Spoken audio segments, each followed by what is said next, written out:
Muchas gracias, Julio Bárbaro, por recibir Hablemos de Otra Cosa. Y la primera pregunta es, ¿cuarentena estricta o liberada? No, yo estricto no hago nada en la vida. Muy estricto, nada.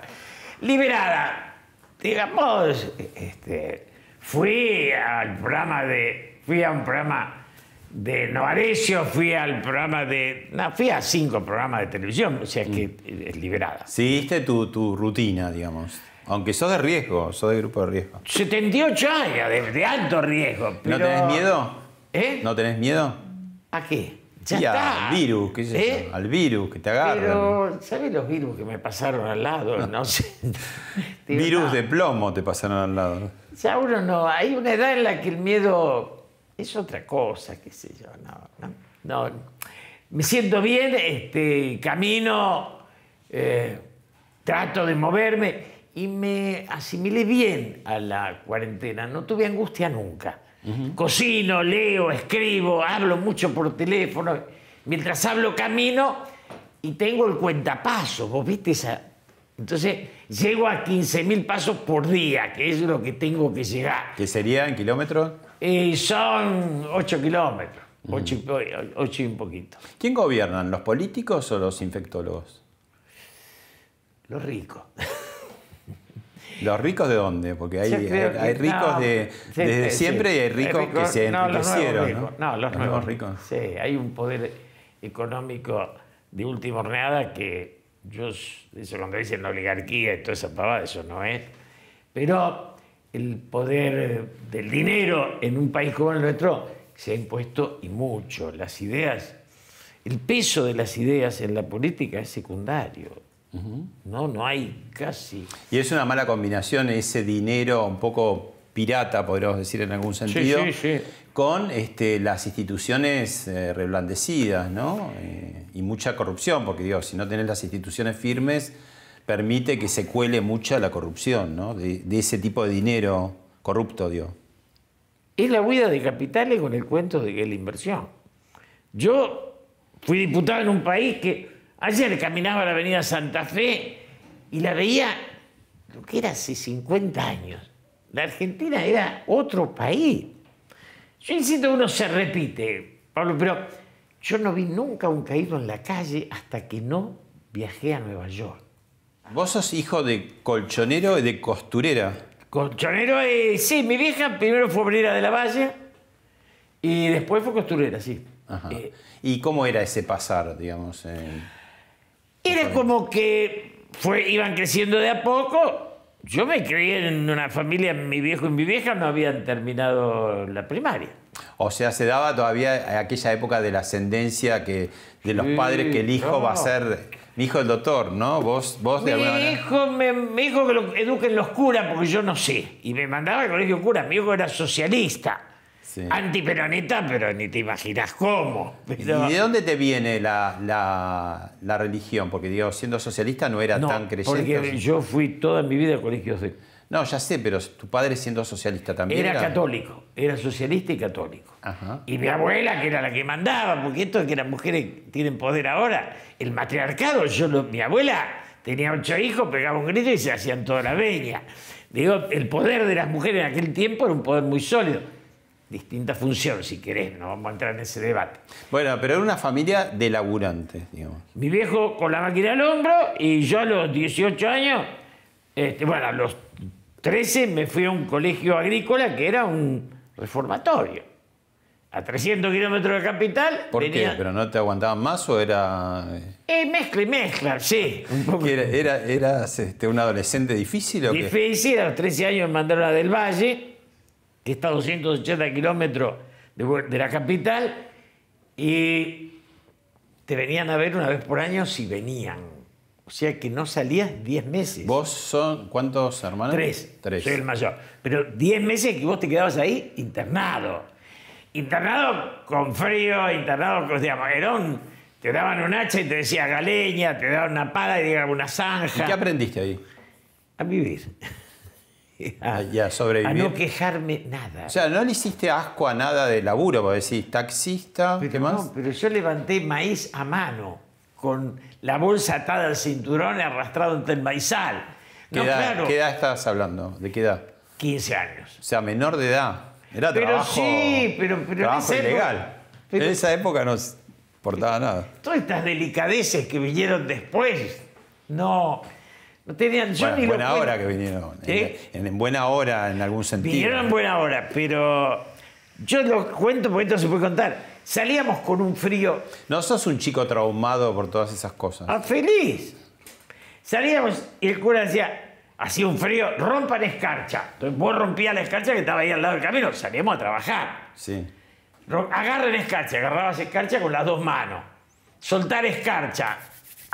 No la Porque sientes te más engarrotabas, calentita. te engarrotabas. Claro, no la sientes más calentita las manos. Los sabañones eran otros mundos, pero mundos lindos. ¿Y del mundo de taxista qué te quedó? Yo tenía un Cian 60. Y Ahí ya eras más grande. ahí tenía 18. ¿Y había levante ahí, en taxi? Nada. Pero absolutamente nada.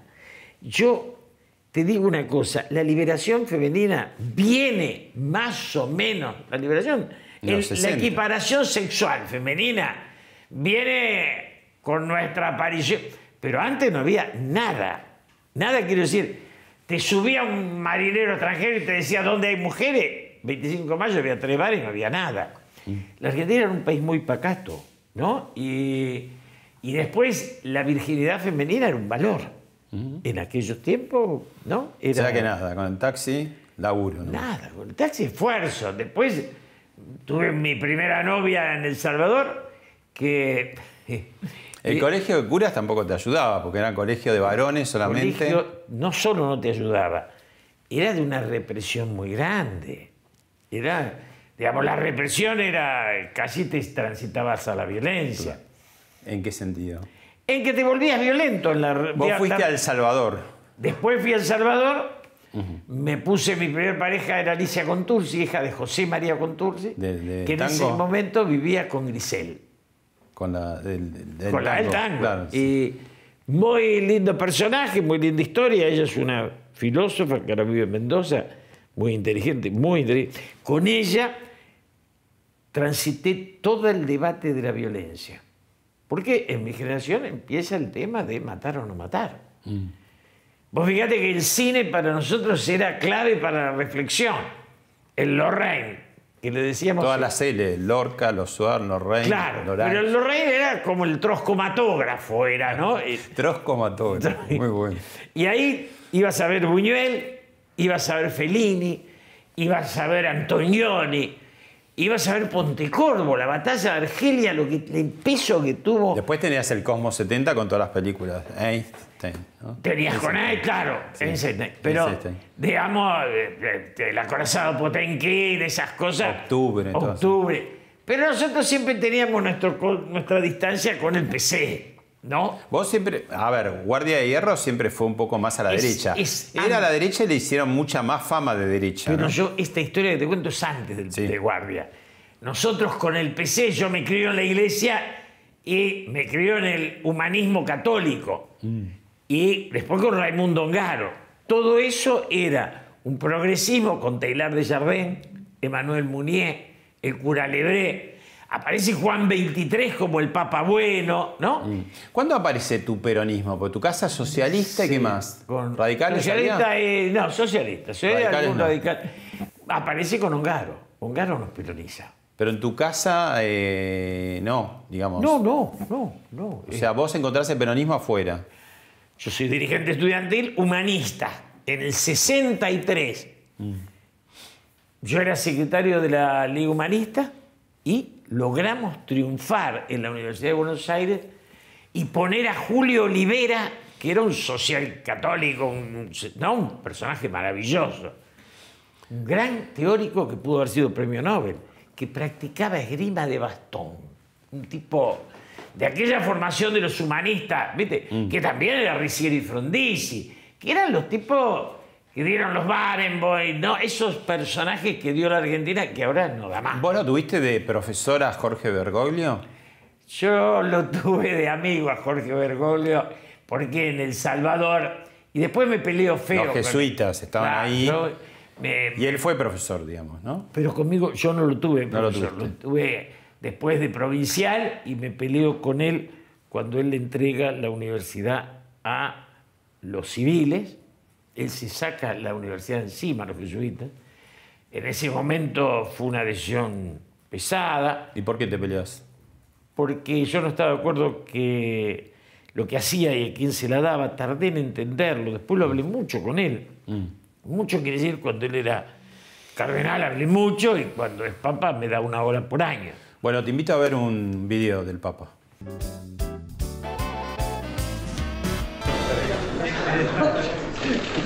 Por Yo Dios. no me desmayé allá adentro. Es increíble. ¿Se acuerda cuando dijimos que nos íbamos en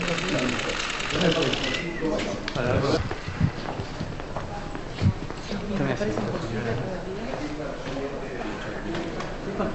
Sí. El secretario de Culto, Santiago de Estrada. Ahí está el saludo del Papa Francisco a Mauricio Macri.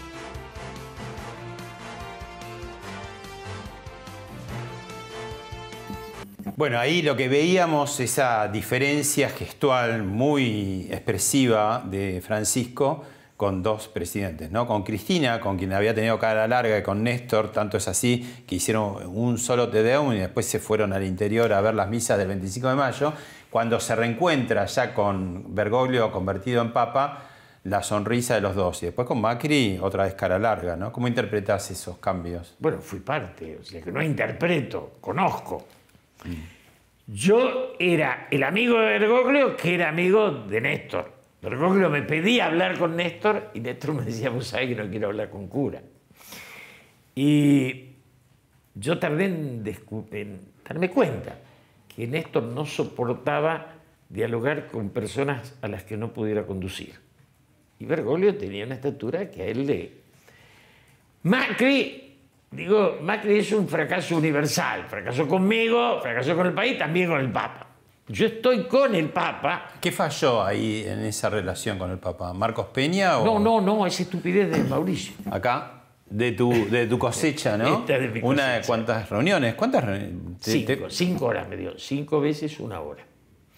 Y entonces, en Santa Marta. En Santa Marta, O sí. sea que son reuniones reservadas. Solo de la una cual salita los dos. vos no contás nada después, o te guardas cosas.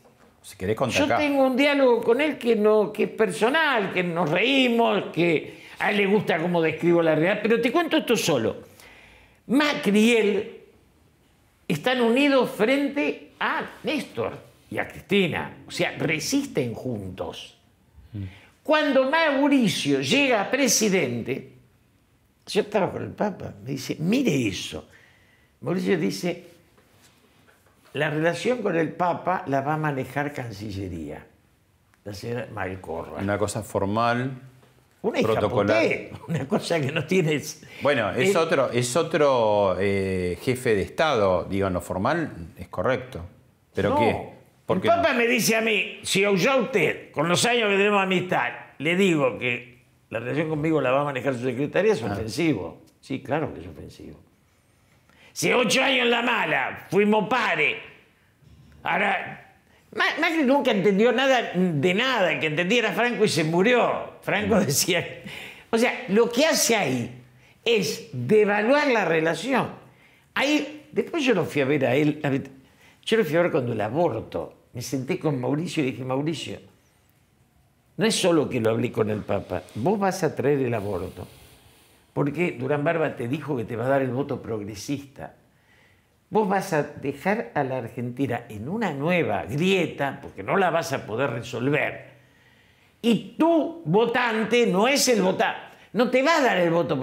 Pero, digamos, Mauricio, entre Marcos Peña, que es un analfabeto político importante, porque lo raro en la Argentina es la mezcla esta que se da entre soberbia y mediocridad. Cada tanto vos sos un tipo que se cree un genio.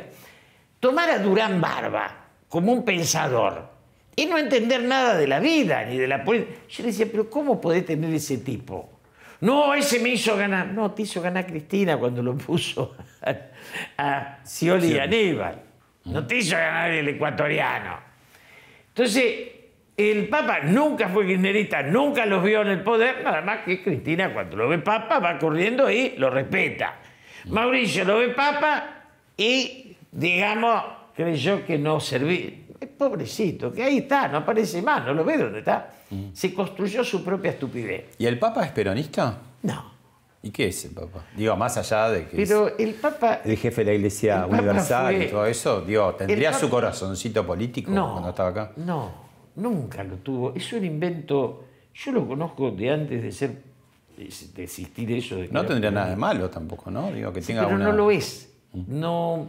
El Papa es alguien que, digamos, yo lo veía acá, cuando lo veía acá, cada vez que me iba caminando, me decía a mí mismo, me encontré con un ser superior. La espiritualidad de él es una cosa deslumbrante. Y él siempre tuvo una caricia al feligrés, a los de abajo, a los humildes. El abandono de la universidad es para dar el salto a las villas, que es lo que él quiere hacer. La única religiosidad es la que acompaña al necesitado. Y con Guardia de Hierro tuvo algo, por lo menos, o prohijó... Con Guardia prohijó en la etapa en que era Amelia Podetti, que era una pensadora importante. Después fallece Amelia, que era titular de cátedra en Derecho, y yo soy junto, y queda Cacho Piñón, que también un tipo importante. Y después ya vino la debacle y se convirtió en lo que la mayoría de las universidades argentinas... Pero por se eso lo asocian también un poco a Guardia de Hierro, al Papa. No, lo que pasa es que el Papa no tenía, y eso es una... Yo me acuerdo que después de discutir con él esto, él no tenía... La guerrilla había ganado todo y él se quería sacar la universidad encima. El único sector orgánico peronista no violento en ese momento era Guardia. Los que no queríamos, no caíamos en la tontería esta de que el poder está en la boca del fusil. Porque la sobrevivencia del mito de los revolucionarios, la guerrilla, es grotesca, Pablo. No pegaron una al arco. Bueno, ahora se cumplieron 50 años del secuestro y asesinato de Pedro Eugenio Aramburu. ¿Cómo procesó eso el peronismo en su momento? Porque de alguna manera tampoco es que Perón se opuso, digamos, la juventud maravillosa, ¿no? Que finalmente se desencanta en el 1 de mayo del 74 cuando los trata de imberbes, pero digo... Primero, Perón no tiene nada que ver.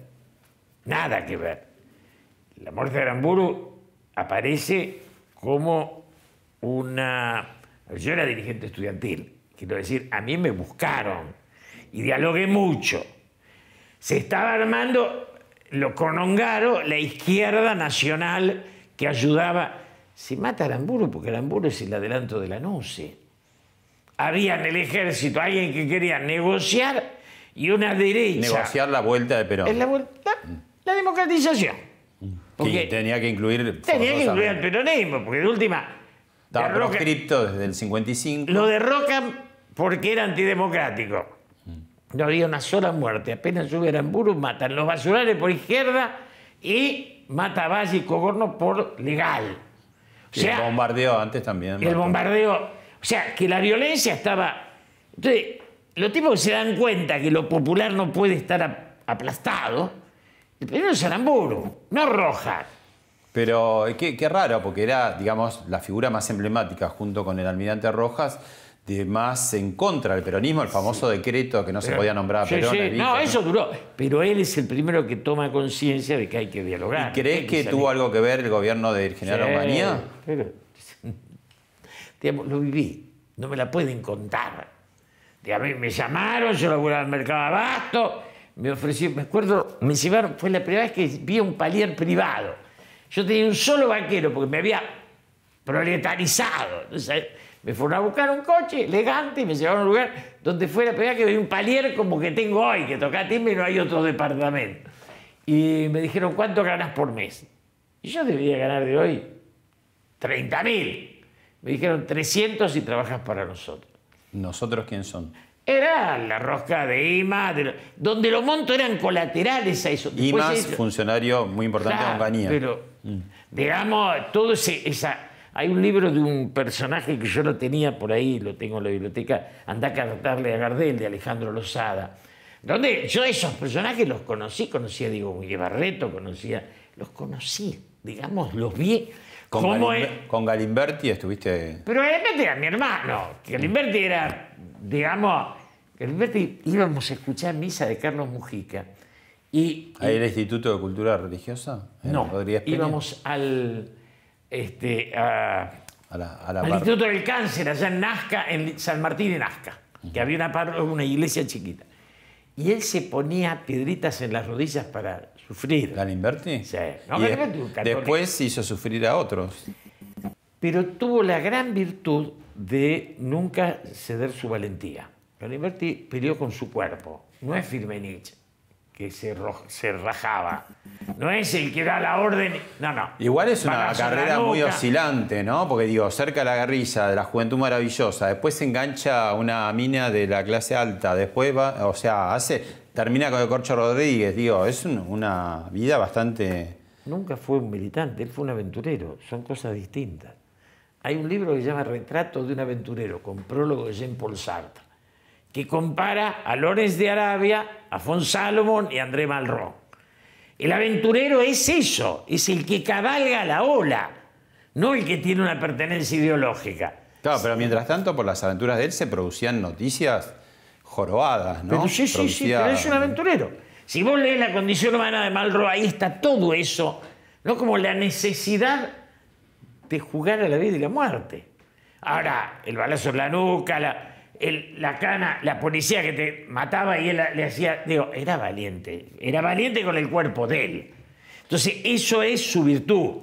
Después, digamos, yo de esos conocí. Era la época de los personajes. Claro. Yo tenía un guerrillero amigo que murió, pobre, que una vez, él era un jefe, uno de los... ¿Cómo es Rulli? Bueno, mira, acá de tu álbum también, uno de los víctimas de los montoneros, ¿no? Jorge Born, Y amigo finalmente. que fue secuestrado y que ¿cuánto costó eso? 60 millones de dólares. Que se los tragó Fidel, finalmente. Una parte, no todo. Le echan la culpa al muerto siempre, se le echa la culpa al muerto, no una parte. Ahí estoy sentado al lado de Jorge Born. Yo fui parte del intento de el acuerdo Bungie-Born. Secuestro, recordemos, de Juan, el hermano, ¿no? ¿Juan era? Y Sí, Jorge. sí, Juan y Jorge Born. 60 millones de dólares. 60 millones de dólares. muy Cuando bien. el dólar valía mucho más que ahora, porque hoy el dólar... En proporción, En claro. proporción era... Sí. Esos muchachos eran mis amigos, pero, digamos, era el sueño del héroe trágico. Entonces, Claro, pero eso fue generando una pelota que terminó en el 76 horriblemente, ¿no? yo Para todos. fui el responsable de liberar a los presos de Trelew. Yo salgo diputado, me mandan a Trelew, me quedo 2 meses con los peores y traigo el primer avión de Austral. Siempre lo cuento, porque es el momento más... Levanta el avión, los tipos estaba Méndez y Lluvé, que tenían 10 años de cárcel, otros 5. Y la camarera que dice, Austral Líneas Aéreas saluda a los liberados en esta nueva etapa de la Argentina y les augura lo mejor. Año 73. 73. Claro. Acá otra foto, ya Perón presidente, ¿no? Por Perón tercera vez. presidente, y ahí le estoy. Está Pedrini, Lastiri, al que Perón raja, para quedarnos hablando tranquilos. Y sí, y estaba Viraña, que era un santo varón. Fuimos los dos, nos llevó Pedrini a los dos jóvenes. Y esta es un incunable, porque estás acá con...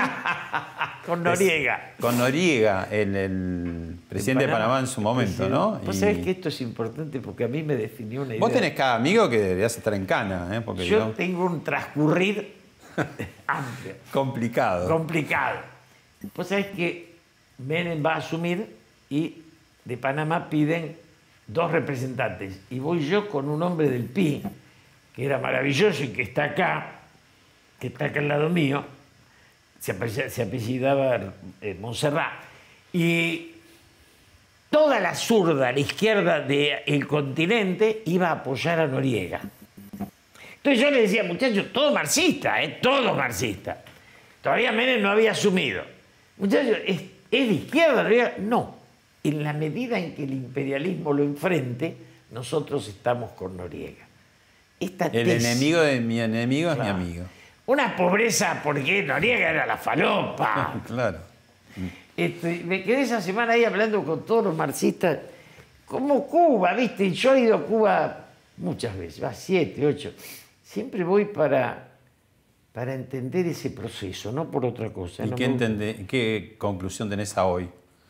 Que es un fracaso atroz, un gran fracaso.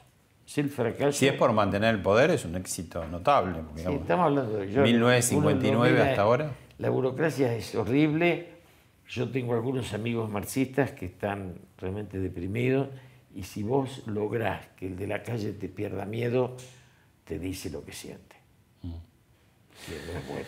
Julio, te invito ahora a que escuches a 3 referentes muy importantes que pasaron por este programa hablando del peronismo para que nos introduzcamos en ese capítulo. Un movimiento rupturista en 1945, que venía de antes de un golpe de Estado, que estableció un modo de hacer la política, que fue el peronismo. Trajo algunas cosas buenas y trajo muchas cosas que sostenidas en el tiempo fueron malas. A las pruebas me remito. Yo creo que en 70 años la Argentina, con la hegemonía peronista, decreció, se volvió más decadente, cayó de manera catastrófica. Jorge Calvo, te acordás, el economista, dijo una cosa muy interesante. Dijo, los únicos que pueden hacer la reforma laboral son los peronistas. Y eso históricamente es así, porque los únicos tipos que pudieron empaquetar los gremios y hacer lo que quisieran siempre fueron los peronistas. Pichetto, creo yo, que hace un esfuerzo por inscribir al peronismo en la condición de partido y no de movimiento, de inscribirlo en las leyes del juego de la democracia republicana. No sé si lo ha logrado, diría que no. Bueno, ahí te tiran Fernández Díaz, Lanata y Kovadlov, distintas miradas, ¿no?, del peronismo. Hay tanto para decir. ¿Qué estás de acuerdo de esto y qué no? Jorge Fernández Díaz fue mi amigo en algún momento, ¿no? ¿El verbo por qué en pasado? Bueno, podría ser, lo quiero mucho, lo respeto, pero se ha ido como convirtiendo en un fanático del otro lado. Cuando dice 70 años, dice cualquiera. La decadencia argentina tiene 45, no tiene 70. Cuando dicen 70 es porque se abrazan a la década infame. O sea, lo que están diciendo, así entre comillas, es lo que arruinó el país, era la democracia. Perón, con todos sus defectos, viene con los votos. Antes no había voto. O sea, cuando dicen 70 años, están diciendo, los votos arruinaron el país. Maravilloso. No es así. Porque además, en esos 70 años están los 18 de la proscripción. Y están los de las dictaduras. Y está, digo... Igual convengamos que desde, por ejemplo, del 83 para acá, quienes más han gobernado pero eso han no sido es los peronistas. Eso no es... A ver, hay un peronismo gorila que es Menem, con Cavallo, con María Julia, que si querés es la tradición, el nombre... Bueno, con vos también fuiste secretario de Cultura de Menem. 2 años, salí rajando. 2 años, de 10, 2. O sea, no es que me quedé... Igual los peronistas siempre cuando no les gusta algo dicen, no, este no era peronista, López Rega no era peronista, Menem no era peronista, ¿Por qué Cámpora no era... Los marxistas también dicen eso. Bueno, pero Stalin entonces... no era marxista. Los radicales te van a Pero decir... háganse cargo de algo, digo. Nadie se hace... Digamos, yo digo, el peronismo muere con Perón. Lo que vino después no fue ideológicamente nada parecido. Y tampoco lo radical, el radicalismo de Alfonsín, que era el Internacional Socialista, a Menem, son 3 partidos. El liberalismo de Previch, de Ardoy, tipos enormes, a, qué sé yo, Álvaro Alzogaray. La decadencia argentina es para todos los pensamientos, no hay un liberalismo. Bueno, pero nos importa más el peronismo porque es el que más gobierna. ¿Qué me importa la UCD? Si Para no... mí Bueno, la UCD gobernó con Menem igual. Yo creo que el peronismo es una cáscara, que la derecha se hizo peronista para ser importante con Menem y la izquierda se hizo peronista para ser importante con Cristina. Pero en realidad, las ideas centrales... Perón nacionaliza los ferrocarriles, Menem los vende. Sí. Cristina, privatiza YPF, privatiza YPF, Cristina con Oscar Parrilli de miembro informante. O sea, eso no hay ideología. Y acá después hay la negocio. estatiza de vuelta. Y en el ir y venir de estatizar y privatizar quedan muchos billetes pegados. ¿Cómo? Todos. ¿Cómo mucho? Todo. Acá se hizo desde la vuelta de la democracia hasta ahora, si un periodista se pusiera a analizar las riquezas de los intermediarios, digamos, empresarios, sindicalistas, políticos, te vas a encontrar con un desclasamiento brutal, Pablo. Los que nos mantenemos en nuestra clase somos los derrotados o los expulsados, pero el poder en sí son cajas. Cajas para Macri, cajas, digamos, para entre los cuadernos. Y Duhovne, que dice Cristina fue buena porque endeudó poco y le creció el 40% de la deuda nacional. A Macri me sacó el 25% de mi capacidad de adquisición. Digamos, nosotros deambulamos entre dos fracasos. El fracaso de Cristina y el fracaso de Macri. Hoy hay que sacarse a los dos de encima. Bueno, contame cómo era el Congreso del 73 del que fuiste parte. Era un lujo. ¿Era un lujo? Pero era una época brava de que hablabas hace un rato. ¿Estabas calzado, por ejemplo? Sí. Al entrar de diputado te daban una 9 milímetros. ¿Y? A las reuniones, por ejemplo, una reunión como hoy, había una mesita donde cada uno ponía su arma. En vez de los celulares dejaban todas las pistolas. No había celulares. Por eso, había dejaban las pistolas. Entonces una llevaba acá, otra llevaba acá. Pero sí. Pero era violenta. Pero talento, mucho. Diputado era una honra. Nadie se guita. Yo me rajé al exilio. Éramos 7 diputados muertos de frío, de hambre. Vivíamos en un departamento amontonado. No se les ocurría hacer un peso. Era una cosa, digamos, era realmente la etapa de la entrega. Después discutía si violencia o si no violencia. Yo digo, eran diputados oradores. Leer era, no sé, leer es, digamos, escribíamos. Ser diputado. Hoy ves, qué sé yo, ves de una mediocridad, salvar 3, 4 y el resto. Yo te digo, lo que era Trócoli, era los que tenían Merchensky, los que tenían el MIR, los que tenían el peronismo, eran todos tipos, mucha gente de mucho nivel.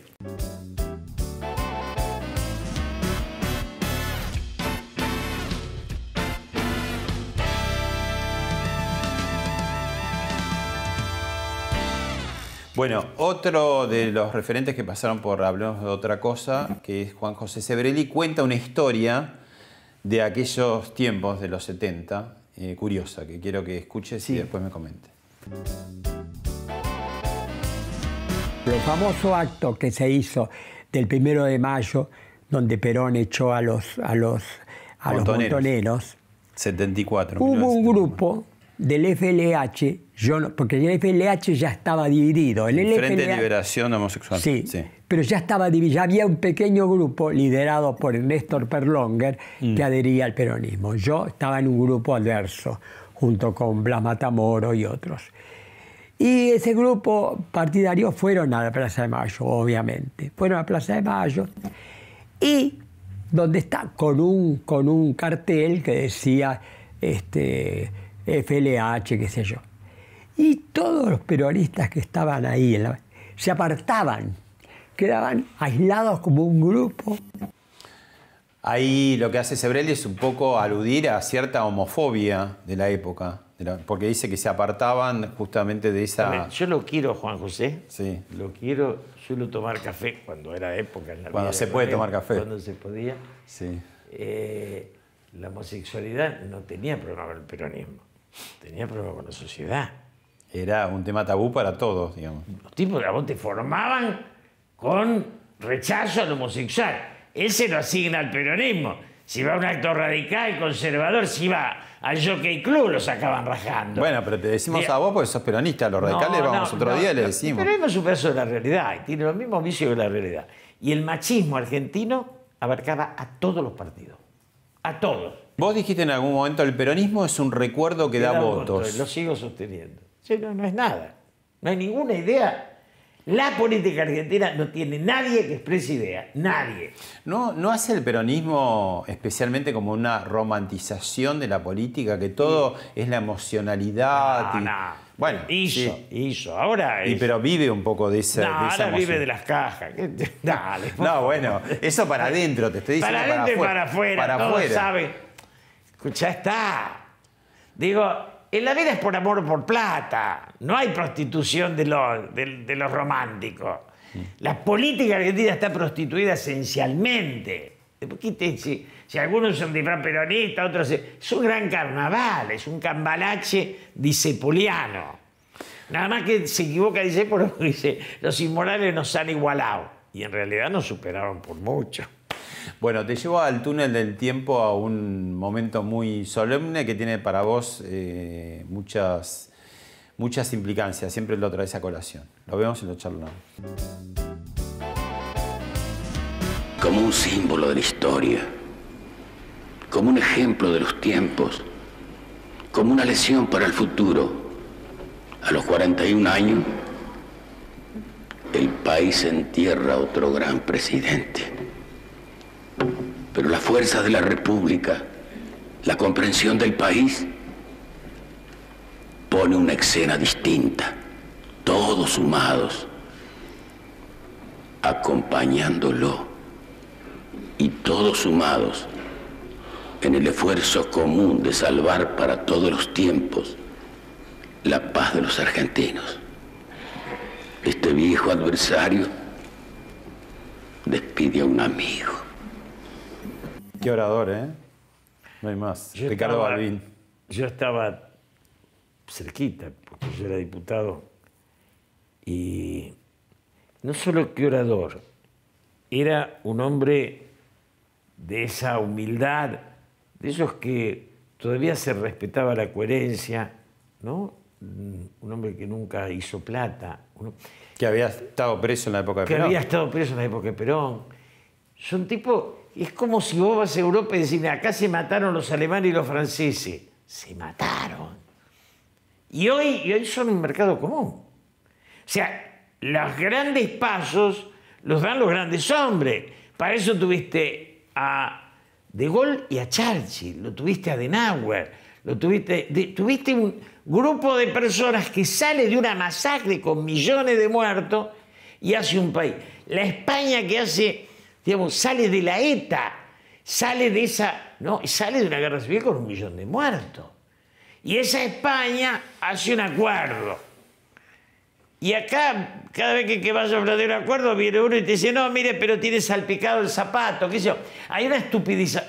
Ahora, vos hablás recurrentemente del abrazo Perón-Balbín, pero duró 10 minutos el abrazo de Perón-Balbín. Duró muy poco. Vos sabés que nosotros creíamos que la fórmula iba a ser Perón-Balbín. Y acá en el Cervantes yo fui como congresal y peleé para que sea Perón-Balbín. Los Montos jugaron a que fuera Isabel. Para que el proceso se deteriorara más. Cuanto peor, mejor. Decía. Pero la derecha también, ¿no? Norma Kennedy. La derecha nos aplastaba. Nos achicamos y perdimos. Pero Balbín estaba dispuesto a aceptar. Perón se niega a ir ese día. Se le va a transmitir. Todavía quedan 2 vivos de los que le fueron a decir a Perón. La fórmula es Perón-Isabel. Se para y les dice... Al nepotismo se lo combate hasta en el África. Esa frase no la quieren tomar, no la quieren repetir, porque después inventaron la lealtad a Isabel. Pero no quería. Tardan 1 semana en convencerlo. No viene al Cervantes. Tienen que ir, llenarle la cabeza y dejar, no hay otras. Y a mí Lorenzo Miguel me dice, ¿y si se me muere y queda Balbín? Y quedamos ahí en esa. La pequeñez, digo...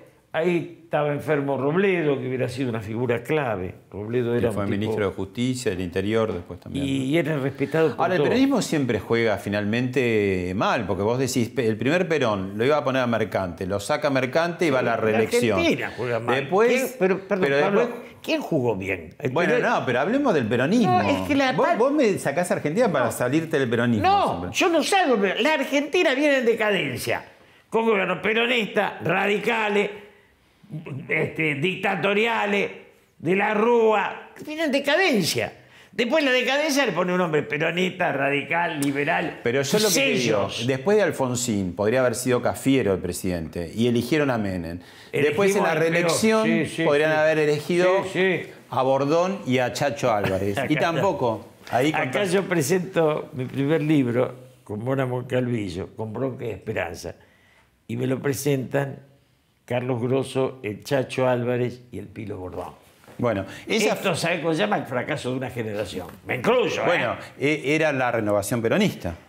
Era porque el gran fracaso es la coordinadora radical, que no queda uno. Vos fíjate, cuando estaba Alfonsín, la coordinadora se soñaba la heredera del poder de Alfonsín. Y da como espejo... Sería como una especie de la cámpora pasteurizada. Claro, da como espejo. Ahí estaba, digamos, Nosiglia, Stubrin, Storani, Jesús Rodríguez, el Changi Cáceres, todo ese grupo. Eso da como reflejo la renovación peronista. Ese grupo... Bueno, pero yo lo que te digo es que Bordón y Chacho tuvieron una posibilidad en el 95 y sin embargo nuevamente fue Carlos Menem. Sí, claro, que fue Carlos Menem, ¿no? Porque el poder... Y después cuando Duhalde buscaba un candidato, buscó de la Sota, buscó Reutemann y termina en Kirchner. Digo, siempre ahí es como que el peronismo termina en el peor candidato. La Argentina termina en lo peor. La Argentina no. Pero es que entonces no es muy pesimista lo que va a seguir así. Macri era lo peor del liberalismo. ¿Hay algo peor del liberalismo que Macri? ¿Lo llamaste a Macri? Escúchalo entonces, mirá. ¿Sabes las veces que lo escuché?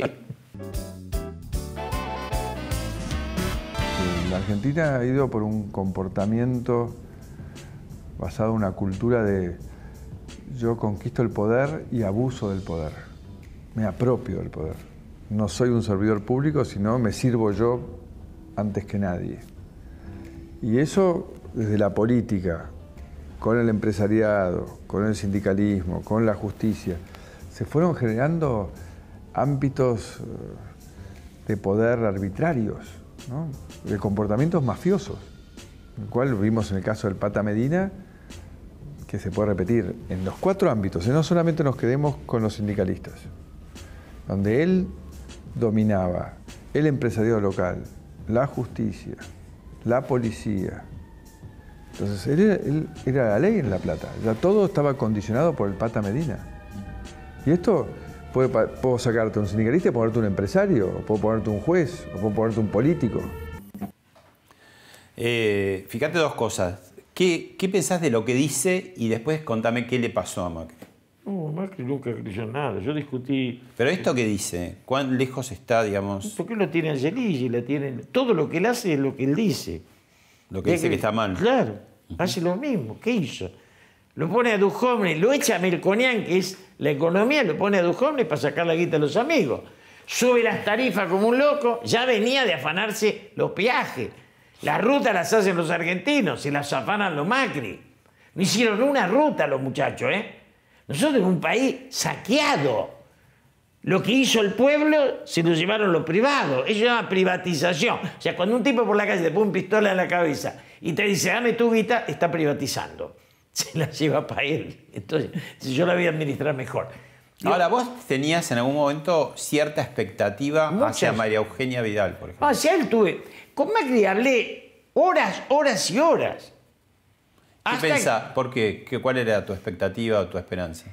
Yo lo conté, me cita él cuando era intendente y ya le falta para subir a presidente, me cita él, María Eugenia de la Michetti, Pinedo, Durán Barba y yo.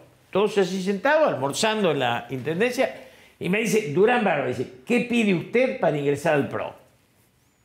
Y yo le contesto, si Mauricio aclara que cuando asume de presidente le entrega el juego a las instituciones de bien público para levantar a los caídos en la calle, yo firmo mi ficha de afiliación hoy mismo. Y nunca te lo dieron. ¿Cómo? Salimos y Pinedo me dijo, no, buena excusa para no venir más la tuya. O sea, paren con un afano, estoy diciendo eso. Un curro, devuélvanlo.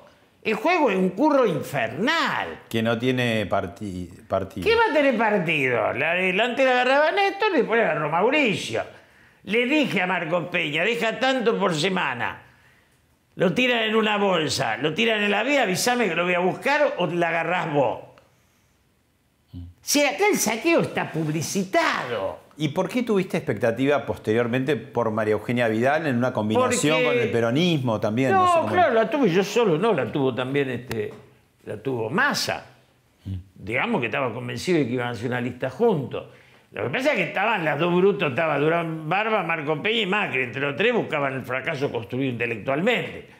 Cuando hay un momento en que Massa arregla con Vidal de ir juntos, poco antes de las elecciones. Y Durán Barba dice que van a perder votos. No, el cachivache ese es una cosa... ¿Y vos creés que eso podría haber funcionado? Más bien que funcionó.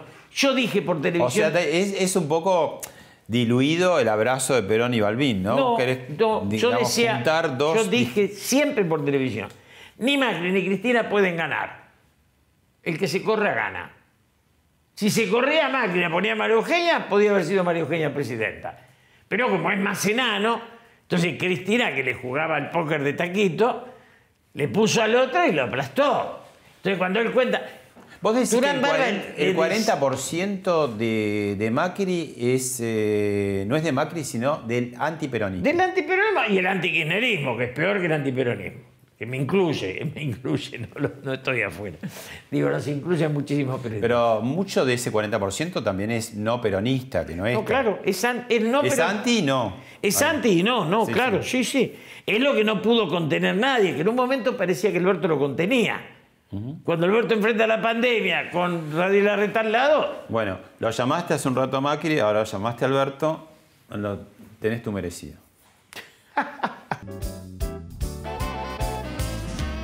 Yo lo he visto a Gildo en todos estos años, siempre que lo he visto preocuparse por Formosa. Siempre que me ha visto y me ha dicho, allá en Formosa estamos necesitando, allá en Formosa estamos haciendo. Y su mayor obsesión es que sus coprovincianos, los formoseños y las formoseñas, vivan cada día mejor. Y eso no habla de un buen político, que lo es. Por eso lo eligen, digo siempre yo. Eso habla también de su condición humana. Gildo, siempre que pide, pide para Formosa. Siempre que trabaja, trabaja para Formosa. Piensa la Argentina con una Formosa que sea parte de una Argentina próspera, pero pide prosperidad para Formosa. Y esos son los mejores políticos. Y son los mejores seres humanos. Gildo es lo mejor para Formosa, pero analizar los índices de Formosa no son buenos. El tema central de Alberto es que no define un rumbo político. ¿Crees que él es gerente de Cristina o anida en él ser líder en algún momento? No, él, digamos... No, porque hay esas dos opciones, no hay más. Él es un pragmático. Y vos fíjate cómo sus ministros, que para mí tiene un gabinete muy mediocre, no hablan, les quitó la palabra. Solo habla él. Tanto así que cuando vos ves a Sergio Berni y decís, pero este ministro ¿de dónde es? Porque el único ministro que habla es Sergio Berni. Alberto ha desautorizado a su grupo, ha devaluado a su grupo, y yo no creo que se esté limitado por Cristina. Está limitado por su propia manera de virar. Macri y... Vos te desencantaste un poco porque al principio... Totalmente, sí. Yo he sido amigo de él, pero me pudre esto. Él está bien lo que hace con Larreta y Kicillof. Esto es excelente porque esto vale. Pero después no dan un salto a construir un espacio mayor. Y lo que hizo Cristina con la justicia, que haya 6 que voten a favor de Canicoma Corral.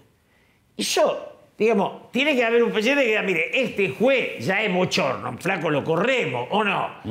Porque son cosas que van más allá del peronismo, del radicalismo. Como, digamos, ahora parece que Macri manejaba con Arriba y Magdalán y los... Flaco, paren de una vez, lo hacen de los dos lados. Porque entonces todos te dan el discurso antes. Y Alberto se está debilitando porque no toma realmente un rumbo. Acá el rumbo es Vamos a dar trabajo porque eso, ¿qué es gobernar? Dar trabajo. Hay que sacar el subsidio y convertirlo en salario. Hay que inventar trabajo. Hay que parar la concentración. ¿Sabes las veces que le dije a Macri? Vos lo tenés ahí a Mario Quintana. Cada farmacia que avanza Farmacitis, un clase media que degradás en clase baja. La concentración. Los supermercados, el Carrefour no está en París. Matan 200 almaceneros. La ganancia de la gaseosa se la dejaste a los franceses. Hay una desnacionalización. Nosotros fabricábamos aviones, fabricábamos locomotoras, vagones, coches, motos. Y ahora, en nombre del peronismo, Randazzo importó lo durmiente. Te hago las 3 últimas cortas. ¿Sos padrino de Juan Grabois? Sí. ¿Por qué?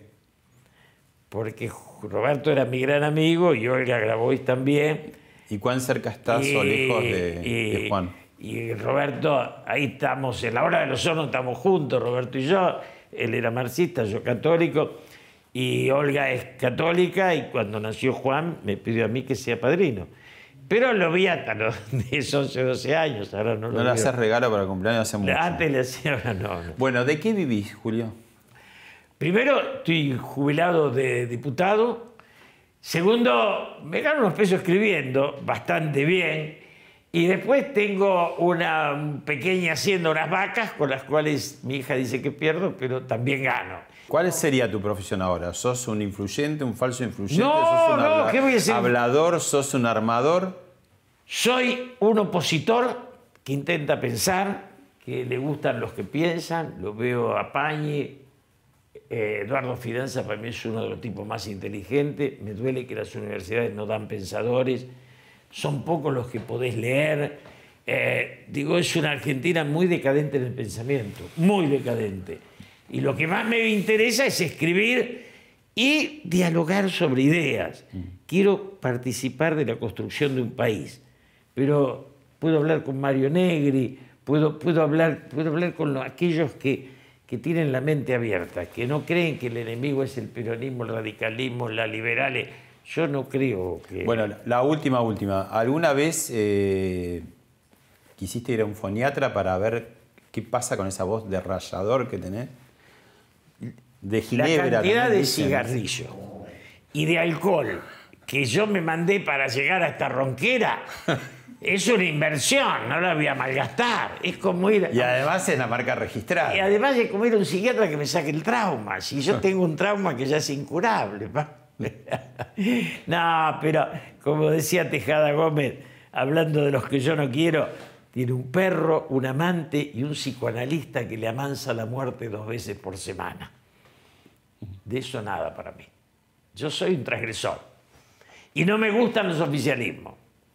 Lo que hice a Macri lo enfrenté, lo que hice a Kirchner lo enfrenté, y ahora Alberto, que podría haber sido amigo, no me gusta, porque el país sigue cayendo, la pobreza sigue creciendo, y entonces ser oficialista es parasitar la decadencia, y no quiero. Gracias, Julio. Gracias a vos.